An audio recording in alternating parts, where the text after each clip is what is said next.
আপনারা দেখছেন বাংলা ভাষায় প্রথম AI channel Bangla bulletin.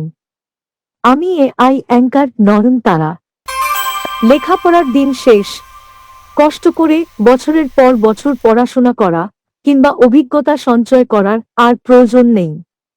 Elon মাস্কের কোম্পানি নিউরোলিঙ্ক কর্পোরেশন তৈরি করেছেন এমন এক চিপ যা মানব শরীরের ব্রেনের মধ্যে প্রতিস্থাপন করা যাবে। এই চিপের নাম নিউরোলিঙ্ক ব্রেন চিপ। এই চিপটি মূলত মানব শরীরের সাথে কম্পিউটারের ইন্টারফেস অর্থাৎ যোগাযোগ তৈরি করতে পারবে। এর ফলে মানুষের মস্তিষ্কে যে কোনো ইনফরমেশন, তা সে শিক্ষাই হোক কিংবা কোনো অভিজ্ঞতা, মিনিটের মধ্যে আপলোড করা যাবে। ধরা যাক আপনি কোনো একটি বিদেশি ভাষা শিখতে চাইছেন।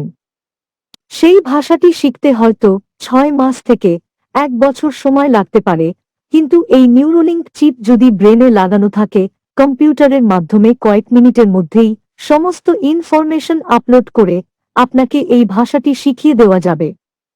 তার ফলে আপনি 1 বছরের কোর্সটি হয়তো কয়েক মিনিটই শেষ করে ফেলতে পারবেন।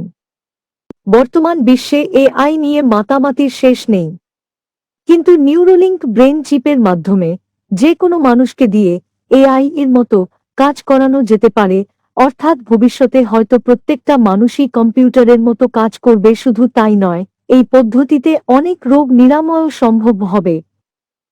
দৃষ্টিশক্তি ফিরিয়ে আনা থেকে পক্ষাঘাত এবং অন্যান্য মস্তিষ্কজনিত রোগ হয়তো সারানো সম্ভব হবে। ইতিমধ্যে এই পদ্ধতিতে একটি বাঁদর, শূকর এবং ইঁদুরের ওপর সফল প্রয়োগ করা হয়েছে, যেখানে দেখা গেছে একটি বাঁদরকে মানুষের মতো ভিডিও গেম খেলতে এবং শূকরকে ট্রেডমিলের উপর সঠিকভাবে দৌড়াতে।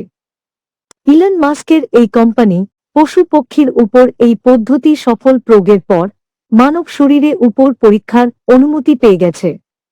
আর হয়তো প্রতিটা মানুষের সুপার কম্পিউটার হওয়া সময়ের অপেক্ষা মাত্র। গুপ্তচর পায়রা। আদালতের নির্দেশে 6 মাসের বন্দি জীবন থেকে মুক্তি পেল চীনের গুপ্তচর পায়রা। গত মে মাসে মুম্বইয়ের রাষ্ট্রীয় কেমিক্যালস অ্যান্ড ফার্টিলাইজার্স থানা এলাকায় একটি চীনা পায়রাকে ঘিরে উত্তেজনা ছড়িয়েছিল। দেখা গিয়েছিল পায়রাটির দুপায়ে 2টো মেটাল প্লেট লাগানো রয়েছে। তাতে চীনা বা মান্দারিন ভাষায় কিছু লেখাও আছে। এরপরই প্রশ্ন ওঠে, তবে কি বেলুন অত্যাধুনিক সশস্ত্র ড্রোনের পর এবার ভারতের গোপন তথ্য জানতে পায়রাকে গুপ্তচর হিসেবে ব্যবহার করছে চীন?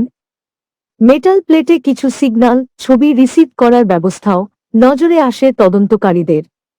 এরপরই পায়রাটিকে আটক করে পুলিশ। এরপর টানা কয়েক মাস ধরে একাধিক গোয়েন্দা সংস্থার তদন্তে গুপ্তচর রহস্যের কিনারা হয়। জানা যায় তাইওয়ানে বহু পাখি ওড়ার প্রতিযোগিতা হয়। কোনোভাবে সেখান থেকেই একটি পায়রা পথ ভুলে ভারতের আকাশে ঢুকে পড়েছিল, তারপরে সোজা মুম্বই। এরপরই আদালতের নির্দেশে মুক্তি দেওয়া হলো পায়রাটিকে। বুর্জ খালিফায় যিশু। দুবাইয়ে বুর্জ খালিফায় ভেসে ওঠার একচেটিয়া ট্রেন্ড ছিল শাহরুখ খানের, কিন্তু এই প্রথম কোনো বাঙালি অভিনেতাকে দেখা গেল দৈত্যাকার এই বাড়ির গায়ে।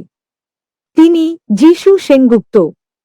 বুর্জ খালিফায় সেলিব্রিটি ক্রিকেট লিগের 10ম মরশুমের ঝলক দেখানো হলো। সেখানেই বেঙ্গল টাইগার টিমের অধিনায়ক হিসেবে পৌঁছে গিয়েছিলেন যিশু। সেই ঝলক সোশ্যাল মিডিয়ায় শেয়ার করলেন অভিনেতা।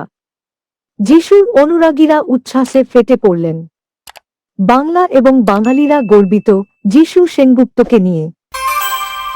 Shortcut GPS. শর্টকাট হবে ভেবে জিপিএসের দেখানো পথে গাড়ি চালিয়ে যাচ্ছিলেন এক মহিলা।